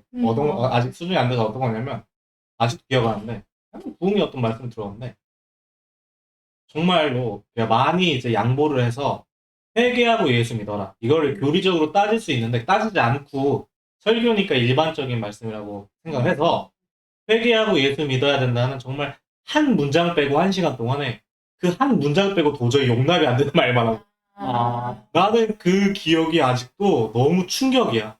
그러니까 이렇게까지 다르게 말을 할 수가 있구나. 근데 지금 보면 예전에 다녔던 교회에서 해서 하셨던 말씀들은 진짜 다 충격적이에요. 정말 그러니까 이 교회를 되게 쉽게 다녔던 것 같아요. 저희가 어렸을 때는. 그러니까 정말 쉬운 얘기만 해주고 그냥 되게 항상 있어요. 저는 설교 시간에 저희 교회 선생님 말씀 정말 어렵다고 생각을 하는데 지금도 거기에서 교회를 다녔을 때 항상 설교 시간에 어렵다는 생각을 해본 적이 없거든요. 다 아는 얘기. 예수님 강의죠. 맞아요. 그냥 요한의 이야기, 모세의 이야기 이런 얘기들 다 아는 얘기잖아요. 저희가 너무 쉽게 얘기하는데 여기 오면 이제 항상 어렵죠. 사실 그거는 이제 내가 배워야 되는 거. 내가 이제 쉽게 전해야 되는 거. 공부도. 근데 그 쉽게 전한다는 게 그냥 쉽게 전하는 게 아니고 정말 그냥 기도하면 복 받는다. 결국 막 그런 얘기들인 거니까 그러니까 누구나 예수 믿으면 천국 간다. 누구나 아는 그런 얘기들을 다양한 이소구와 같은 이야기를 넣어서 얘기를 하시는 느낌이어가지고 맞아요. 그 어떤 말인지 알 것 같아요. 근데 대부분 그런 신앙생활을 하고 있지 않을까요? 하고 있죠. 지금도 하고 있고 거의 그렇게 신앙생활. 제가 자꾸 주장하는 바는 그러거나 아니면 지적인 척 말은 하는데 윤리학을 가르치거나. 말 윤리를 많이 그런 말을 들으면 다 귀가 이제 또 그러니까 사람들이 공감대를 많이 하는 것 같아요. 맞아. 그 공감대를 잘하는 거 같아요. 그래서 그쪽이 그 세력이 크니까 임 선생님처럼 맞는 말씀, 그러니까 목회자가 마치 특별한 계시를 하나님한테 따로 받아가지고 하는 것처럼 하는 쪽이 좀 약간 안 맞는 것 같지 않냐라는 식으로 말을 하면 보통 어느 쪽으로 생각할 수 있냐면 자유주의 신학 쪽 아니냐라고 생각하실 수도 있는데 그런 쪽이 어떤 거냐면 그런 분들이 자꾸 이제 맞는 것 같은 거를 가지고 윤리학적으로 펼치세요. 그러니까 젊은 애들이 내 생각에 아마 그쪽이 그 지적으로 보이는 쪽으로 끌려가지고 갔는데 아마 내 생각에 아마 윤리학일 거야. 그거 윤리학 하면 공부해야 돼. 하면은 그러고서 구별을 해야 돼. 아 이거 윤리학인데 딱 봐야 돼. 베꼈네 그냥 누구 거 딱 봐야 돼. 이게 좀 그래서 지적으로 보이면은 사실은 윤리학이거나 그게 아니면은 그냥 하거나. 플러스 도덕적이 들어갔지. 예. 그래가지고 이제 좀 약간 저희가 오해를 많이 받는 게 장로교의 간판을 달고 개혁주의나 청교도의 간판을 달고 말씀 전하시는 분들이 너무 이상하게 좀 약간 왜곡되어서 하는 경우에 그 윤리학하는 지적으로 보이는 애들이 논리가 똑같은데 얘네가 봤을 때 이해가 안 되는 거예요. 니네 왜 WCC 반대하냐 이럴 수도 있고. 그러니까 사실은 근데 한 걸음 더 보면 둘이 똑같아요 그냥. 근데 그게 왜 그러느냐 하면 네. 유대인들은 시민법하고 제사법은 없어졌잖아요. 네. 근데 율법, 도덕법은 살아있잖아요. 그게 내려오다 보니까 그렇게 된 거 아니에요? 근데 유대인들이 네. 제가 지금 맞는 말인지도 모르겠는데 유대인들 다시 성전 재건하려고 하지 않아요? 제사 회복할 때. 지금 하고 있죠. 예. 세대주의자. 예. 저 아까 전에 그 시민법이랑 제사 그거는 제가 이해가 잘 못 알아들은 걸 수도 있어요. 제가. 그 회복하려고 한대요. 그래서 제사 다시 지내려고 하시는 그런 유대인들 안에서 일부. 예, 그거를 되게 애쓰시는 분들이 계시대요. 그거는 잘못됐다더라고요. 제사법은 폐지됐는데 지내려고 하는 그 자체가 세대주의에서 나온 거고 잘못됐다는 거죠. 우리 교회에서 그러니까 신약을 인정하는 저희가 봤을 때는 그렇잖아요. 그렇죠. 근데 이제 신약을 인정 안 하면 그 사람들한테는 메시아가 아직 안 왔으니까 예, 그거는 제사법을 폐지됐다고 말하기가 좀 그 적용하기 약간 애매할 것 같은데 교회 입장에서는 우리가 예수 그리스도로 이제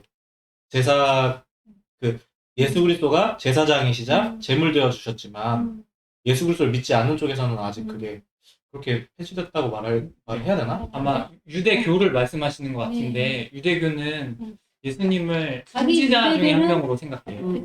그래서 구속자로 생각하지 않기 때문에 제사를 회복해야 된다라고 말하는 거예요. 십계명 찾으려고 네. 그러니까 그게 잘못된 거죠. 네. 그 뭐지? 돌판 아. 언약궤 근데 알미니안 복음주의가 이렇게 계속 내려오고 지속되고 있는데 그래도 교회는 그리스도의 피값으로 세워졌잖아요. 예. 근데 이것마저 유지되지 않는다면 우리 교회가 존재가 될까요? 어떤 게 유지가 그냥 이렇게 알미니안으로 흘러가는 이거라도 유지되지 그렇게나마 않을까? 사람들이 네. 교회로 간단 말이야. 가서 복음을 듣고 예수 그래서 그리스도를 믿잖아요. 그래서 근데 이게 되게 좀 한번 생각해 봐야 될 게, 우리가 흔히 논리적으로 들 때 위험한 미끄럼틀의 논리라고 하나 그런 것도 있어요. 왜냐면 하나 여러 쪽이 다 열리는 거예요. 보면, 우리는 분명하게 알미니안주의가, 잘못했다는 걸 알아요. 아담의 범죄 이후에 후손들의 그 타락을 부정한다고 생각을 해요. 근데 그게 인정을 하면, 거기서도 구원이 있다, 이래버리면, 그러면, 아까 전에 그랬지만, 알미니안하고 세미펠라기안하고 비슷해요. 그렇죠. 그럼 세미펠라기안은 그러면 카톨릭을 인정을 해야 되거든요. 인정할 수 있거든요. 흔히 말하는 거 카톨릭은 그런 구원 없냐 이런단 말이에요. 천주교에서도 오케이, 그럼 인정 한번 해보자. 예수를 믿으면 오케이, 인정 한번 해보자고요. 제가 이제 가정을 하는 근데 지단한테 이렇게 말하는 거 아니에요? 그런 거는 위험한 가정이 있어. 네. 카톨릭 한번 인정해보자. 그러면 오케이, 세미펠라기안 인정했어. 그럼 누구도 인정할 수 있어? 펠라기안도 인정할 수 있는데? 소키니스트 그런 사람들도 인정할 수 있고, 아리우스는 왜 안 돼? 지금 사실은 뭐 WWJD 하는 거 다 아리우스주의인데? WCC가 다 뭔데? 아리우스주의인데? 인정할까? 그럼 초대교회 이단이라고 했던 사람들 다 뭐예요? 이단 아닌데? 그럼 뭐야? 유대교는 왜 안 돼? 유대교도 하나님 믿었다고 하는데? 말씀드리니까 생각났다. 제가 되게 웃긴 게 이러잖아요. 야, 우리도 하나님 믿어 이러잖아요. 그렇죠. 우리도 믿음으로 구원받는 종교가 이런단 말이에요. 네. 정신 차려야 될 게 하나 있어요. 자기가 믿는 신을 안 믿는 종교가 어디냐? 무슨 말인지 이해돼요? 자기가 믿는 신이나 자기가 믿는 종교를 안 믿는 종교가 어디냐고요. 아니, 내가 그 불교예요. 그럼 난 불교의 교리를 믿겠지. 잘못된 걸 믿고 있잖아. 그럼 내가 믿음으로 구원받는 종교인가요, 불교가? 아니요. 아니죠. 그죠? 내가 만약 도교야. 도교적인 사상을 제가 잘 모르겠으나, 내가 뭐 그냥 어떤 도의 기적인 그런 걸 믿는다고 할게요. 난 기사상을 믿어가지고 난 구원을 받나요? 아니요. 믿음의 종교가 아니란 말이에요. 그러면 우리가 믿음의 종교라고 했던 이유가 있을 거 아니에요. 이제 은혜의 종교라고 하는 게 있을 거 아니에요. 그게 교리거든, 그게. 근데 그거를 자꾸 흐리다 보니까 뭐 하냐면, 우리도 믿는데? 왜 하면 안 돼? 우리 우리도 이거 믿는데? 우리도 하나님 믿는다고 하는데 왜 안 돼? 그러면은 아까 전에 말했지만, 오케이, 너도 믿어? 오케이, 너도 인정? 너도 인정하면 WCC 당연히 되는 거죠. 왜? 우리 다 이름만 다를 뿐, 우리도 하나님을 믿는 거나 마찬가지입니다. 그래서, 예. 그러니까 거기 큰교회 목사님이 다른 데 가가지고 예를 들어서 막 어디야 불교 예를 들어서 불교에 가서 여기서 믿으면 구원을 얻을 수 있다. 큰교회 목사님이 말을 해버리니까 그게 사람들이 막 그냥 휩쓸려가고 그런 게 그렇죠. 무섭더라고요. 오늘이가 당연하게 그렇게 갈 수밖에 없는 거예요. 왜? 그 믿음이라는 거 교리적인 이런 부분을 따지지 않으면, 생각을 안 해보면, 우리도 믿어서 구원받아? 똑같네, 이렇게 할 수 있는 거예요. 그 목사님도 뭔가 지식이 잘못 이해돼가지고 그렇게 된 거네요. 믿음, 아니, 아까도 말했지만, 자기가 믿는 바를 믿지 않는 종교가 있냐는 거죠.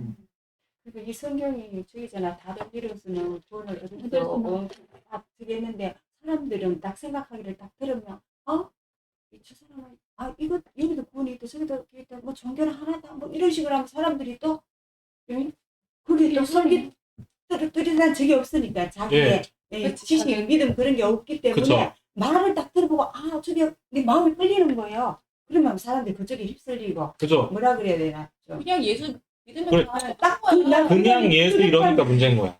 그래서 이게 뭐 그게 딱 있어야 돼. 안 그러면 다 무너져 버려. 뭐 그러게. 순복음이든 뭐든 다 예수 믿잖아. 다 잘 믿으면 천국 그러니까 뭐 이렇게 이 기독교는 맨날 자기네만 구원이 있다 그러고 너무 독단적이다. 예를 들어 사람들이 그러잖아.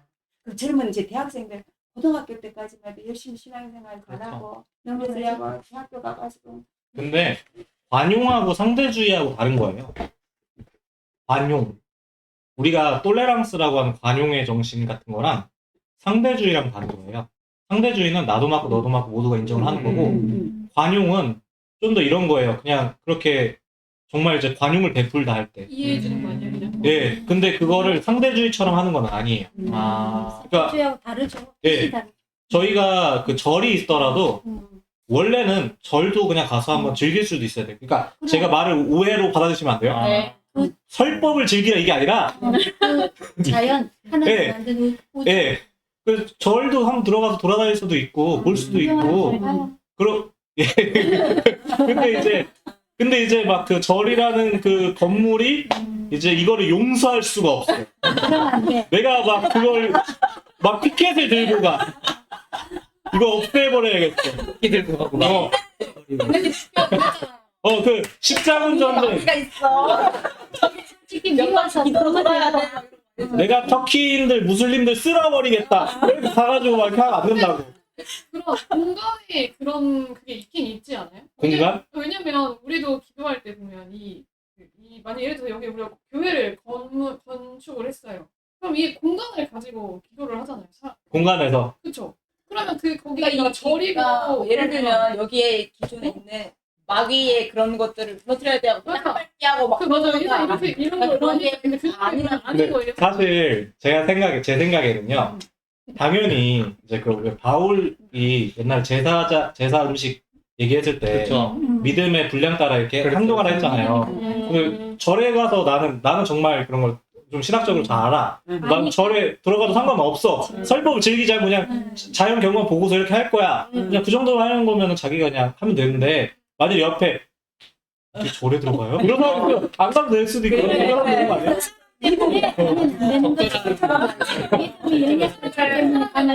근데 우리나라 절들은 다 문화재, 국가 문화재 중요한 것들. 어디를 함부로서 불지르고 그래. 말도 안 되는. 근데 절이나 사람들이 자연 경관을 구경하는 건 저도 좋다고 지난주에 생각해요. 중개사겠다. 잘해놨으니까. 근데 이제 제가 말한 거는 그러니까 관용이랑 상대주의랑 다르고 그러네요. 그리고 쫓아가서 싸우는 거랑 다르다라고 말하려는 거죠. 예, 그리고 쫓아가서 싸우는 거는 종교개혁 사상이라기보다는 거기 종교개혁이 나오기 전에 그 타락했다고 여겨지던 교회의 모습에 더 가깝다 차라리. 예. 그럼 아까 김 집사님께서 말씀하신 거는 그런 거네요. 상대주의로 가는 게 맞지 않냐라고 질문하신 거고 예. 상대주의보다는 관용을 베푸는 게 더 좋다. 예. 이렇게 결론을 내리는 거. 예, 제 생각에는 그런 쪽으로 될 수도 있을 것 같아요. 왜냐면 옆에 알미니안이 있어요. 그렇죠. 근데 그러면은 알미니안의 믿음을 내가 넌 아니야. 너 절대 안 돼! 막 이러면서 이렇게 따를 거 아니고. 예, 그것도 아니고, 알미니안 괜찮아. 너도 그냥 믿어. 이것도 아니고. 그 같이 신앙, 아까 전에 이야기하면서 올바른 이야기할 수도 있고. 그러니까 이렇게 이야기하면 그게 옛날에 우리가 제대할 때 보면 이 성경을 또 액면 그대로 예를 들어서 받아들인 사람이 있어요. 그렇죠. 다 옛날에 잘 믿으려고 얼마나 발버둥치고 네. 그렇게 했잖아, 그죠? 네, 선배님들. 그래서 막 이렇게 자식이 뭘 잘못했다고 막 진짜 이렇게 손 찍고 그런 사람들이 있어. 말씀을 그대로. 그분은 얼마나 잘 믿는다고 저게 했겠어. 자식이 잘못하고 이 잘못했으니까 얘를 그 마음이 충분히 이해가 되잖아요. 네. 그렇게 그러니까 말하지 마. 이게 우리가 똑바로 잘 알고 그게 얼마나 중요한지 문자적으로 믿지 말라는 거지. 예, 그것도 그렇고, 그 마음이, 너무 예쁜 마음이 그러니까 바른 지식의 네. 인도를 받으면 참 좋을 텐데. 넘어갈까요? 이제 많이 말한 것 같아요. 나의 목표를 달성했다. 너무 많이 했다. 모두가 다 말을 했다. 너무 많이 네. 나의 알미니아적인 원리가 적용이 되었다. 이제 모두의 마음속에 나 뭔가 말을 했어라고 남겠다. 자, 우리 이용당했어. 이런 걸 너무 많이 했다. 자, 어디까지 읽어줘? 성령과 말씀을 예, 그 다음 분 읽어주세요. 이러한 성령의 역사는 하나님의 말씀을 시작으로 한다. 성령께서 하나님의 말씀을 통해 죄에 대한 각성이 일어나게 하시고 그 말씀으로 죄에 대한 하나님의 심판을 깨닫게 하신다. 그래서 죄인은 하나님의 심판을 피하기 위해 용서함이 필요하다는 것을 알게 되며 은혜를 구한다. 이러한 영적인 과정 속에서 성령께서는 그 심령의 죄에 대한 슬픔이 일어나게 하시고 죄를 미워하는 영적 원리를 그 심령에 새기신다. 예, 여기서도 나왔죠. 죄를 미워하는 영적 원리를 새기신다. 이거 새기신다 같은 표현 이거 집중해 주세요. 네. 그리고 하나님의 말씀으로 특별히 복음을 통해 그리스도에게 있는 구원의 은덕을 알게 하시고 구원의 은덕을 얻기 위해 그리스도에게로 나아가게 하신다. 이때 성령께서는 그리스도의 소중성과 그 필요성을 알게 하셔서 그리스도를 향해 전심으로 달려가게 하신다. 이러한 구원의 주관적인 적용은 성령께서 하나님의 말씀을 가지고 하시는 것이다. 이렇듯 복음을 구원에 유효하게 하시는 것은 성령이시다. 네, 이게 뭐라고요? 내적으로 가르쳐 주시는 거다. 그리고 지금 이거 하는 거 원본을 보시려면 그 도르트 신조 원본이 있거든요. 리포르만다라는 그 홈페이지 검색하신 다음에 리포르만다예요. 리포르만다라는 곳에서 도르트 신조라고 검색하시면 그냥 공짜로 도르트 신조 원래 그냥 그 원문이 어떻게 되어 있는지 해석되어 있는 건데, 원문이라고 하면 안 되겠다. 해석되어 있는 건데, 그거 그냥 볼 수 있어요. 그거 보시면 이제, 아, 이게 왜 이렇게 돼 있구나, 또 아실 수 있고요. 그 다음에 또 이제 오해하시면 안 되는 게, 원래는 신조학이라고 또 따로 있어요. 근데 그 책 같은 거 보면 100몇십만 원이더라고요. 제가 살려고 했는데 못 샀는데 돈이 비싸가지고, 두께가 이래요. 두께가 이래요. 진짜로. 그래서 우리가 보는 거는 기초적인 거다. 그래서 읽어주세요. 다음 분. 구약과 신약, 구약의 성도들이 율법을 지켜서 구원받은 것이 아니다. 오실 메시아에 대한 믿음으로 구원받은 것인데 성령께서 말씀을 가지고 역사하셨기에 가능했다.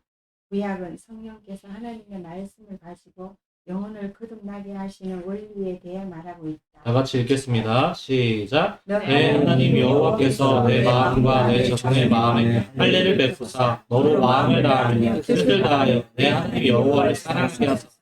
너로 생명을 얻게 하실 것이며. 아멘. 한편 다윗은 성령의 gem신하는 역사를 위해 기도하였다. 다 같이 읽겠습니다. 하나님이여 내 속에 정한 마음을 창조하시고 내 안에 정직한 영을 새롭게 하소서. 에스겔 36장 25절에서 27절에서도 이 원리를 말하고 있다. 네, 다 같이 읽겠습니다. 맑은 물을 너희에게 뿌려서 너희로 정결하게 하되 곧 너희 모든 더러운 것에서와 모든 이상한 기배에서 너희를 정결하게 할 것이며 또 새 영을 너희 속에 두고 새 마음을 너희에게 주되 너희 육신에서 굳은 마음을 제거하고 부드러운 마음을 줄 것이며 또 내 영을 너희 속에 두어 너희로 내 율례를 행하게 하리니 너희가 내 규례를 지켜 행할지라. 이러한 원리를 이미 구약에서 정하시고 베풀어 주셨기 때문에 이를 모르는 니고데모에게 예수님께서는 너는 이스라엘의 스승으로서 이러한 거듭나게 하시는 것들을 알지 못하느냐라고 책망하셨다. 아멘. 그리고 제가 잠깐만 얘기 나누고 마칠게요. 요즘 신학에서 말하는 거 들어보니까 전통 신학을 배제하고서 새롭게 쓰려고 하니까 이분들이 약간의 차이가 생기더라고요. 어떤 거냐면 이분들이 이런 말씀을 하시는 거예요. 동물들에게도 뭔가 영이 있는 것 같고 사람에게도 영이 있는 것 같은데 그렇게 말씀을 하시더라고요. 사람의 영과 동물들도 이제 그 영이 그 흙에 영이 있는 것 같은 그런 느낌인데 이거 맞고 아니고 떠나서 그냥 제가 이해한 걸 말하는 거예요. 사람의 영과 동물의 영의 차이가 뭔지 아냐? 사람의 영은 그 창세기 보니까 3장이었나요? 하나님의 영이 다시는 너희와 함께하지 아니하실 거라 내주하시는 영이었다. 하나님의 영이 하나님이 사람의 그 영은 하나님이 내주하시는 영이었다. 그러면서 그 영이 회복되면 내주하시는 그 영이 회복되면 그 무엇이 있느냐? 그러면 사도행전 같은 거 보면서 화목하게 된다 라고 말하더라고요. 이거 잘 생각해 보면 정통적으로 생각을 해보면 뭐냐면 내주하시는 영이 뭐였겠어요? 하나님을 당연히 온전히 아는 것. 하나님 아는 지식으로. 그럼 하나님의 영이 떠났다라는 것도 어떻게 보면 우리가 좀 생각을 하면 이렇게도 해볼 수 있는 거예요. 하나님과의 관계가 무지로 인해서 끊어지고 그 다음에 회복되는 것. 내가 다시 하나님이 내 안에 영이 너희 안에 새 영을 주리니 그 말씀이 새겨져서 그 사랑으로 회복되어지는 것. 우리는 항상 지식으로 하면 이렇게 할 수 있는데 말을 할 수가 있는데 이 지식을 빼버리니까 그냥 그 어떤 신비한 영의 능력이에요. 그러고서는 뭘 나가요? 사랑으로 나가요. 그러니까 이게 제가 좀 얘기하지만 지금 신학은 제가 계속 얘기하지만 영지주의와 윤리학적인 느낌이다. 계속 이렇게 한번 강조를 한번 하고 그 교리 공부 마치고요. 다음에는 제7항 복음계시에서의 하나님의 자유 부분을 읽도록 하겠습니다. 네, 그리고 제가 말한 부분들이 오히려 이제 그 기독교가 우리가 지식적인 부분을 이렇게 할 때 제가 누누이 얘기하지만 철학사에서의 논쟁과 지금 인공지능까지도 같이 풍성하게 얘기를 나누면서 할 수 있게 될 거예요. 그게 아니고 우리가 정말 윤리학적인 면으로 하면서 영지주의적인 지식을 할 거면 결국엔 계속 분리되고 계속 무시받게 당하지 않지 않을까 이렇게 나누고 마치도록 하겠습니다. 감사합니다.